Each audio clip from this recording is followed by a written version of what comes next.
Allez, c'est l'heure des Gossip Pop, l'actu hip-hop du jour, remixé à la sauce Spicy Zumba par Garan. Wesh la street, t'as dit quoi? Ça va, bien ou bien? Ouais, comme vous l'aurez remarqué, on est lundi, donc avant c'était le week-end, et le rap game c'est comme les gilets jaunes, on les voit pas de la semaine, mais ils sortent tous le week-end. Donc, une petite mise au point s'impose. Oh non, c'est T'as quoi vraiment ça? senti Ça peut nous faire du bien. Voilà, alors ce week-end on a fêté les 23 ans de la mort de Tupac, et tout le rap game a posté un truc en hommage, sauf R. Kelly qui est en prison, et puis surtout 23 ans c'est beaucoup trop vieux pour lui. Sinon, en bref, Vald a sorti un single là en 2 parties après Nekfeu et son double album sorti il y a 10 jours. C'est fou, hein. Les bails de réédition, les titres inédits. Bientôt faudra s'abonner aux rappeurs comme sur Netflix, 9,90€ par mois. Le plus rentable c'est Jul, frère. T'as 4 albums et t'as 6 mois gratuits. Et ensuite on a entendu la nouvelle, c'était le drame. Gims va arrêter sa carrière. Enfin non, il va juste faire une pause après son concert du Stade de France. On connaît. NTM a fait son dernier concert à Bercy environ 4 fois déjà.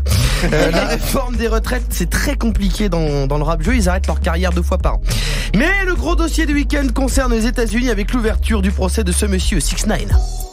L'homme né de la fusion d'une boule de seum et d'un paquet de dragibus s'est fait arrêter il y a quasiment pile 1 an. Il a d'abord dit moi en prison, jamais je dirai rien, jamais. Après 2 jours au placard. Alors t'inquiète, il a balancé tout depuis des mois au FBI. Son gang a pris un gros tarif devant le juge, mais bizarrement son coiffeur est toujours en liberté. Alors que franchement, bon aujourd'hui c'est son procès, il pourrait sortir de... Calme-toi Letty. Il pourrait sortir de tôle à la fin du mois. Et la question qui s'est posée tout le week-end, c'est s'il sort vraiment, comment il va faire pour rester en vie? Parce que dans le monde des gangs, je sais pas si vous connaissez, en général les balances on leur offre pas des mon chéri. Mais lui, parce qu'on parle quand même d'un mec que tu reconnais forcément dans la rue, parce qu'il y a son nom sur son front, c'est comme le porcelain. C'est marqué 6ix9ine écrit dessus. Et sur sa joue, il a un tatouage de son visage. Il a son visage sur sa joue. Sa gueule, c'est une boîte de vache qui rit. C'est-à-dire que t'as le visage de 6ix9ine. Ça n'a pas marché la vanne des vaches qui rit. Je pensais que ça allait marcher si vous n'aimez pas le fromage fondu. N'en dégoûtez pas les autres. 6h, 9h. Move. Coffee Show. Morgane.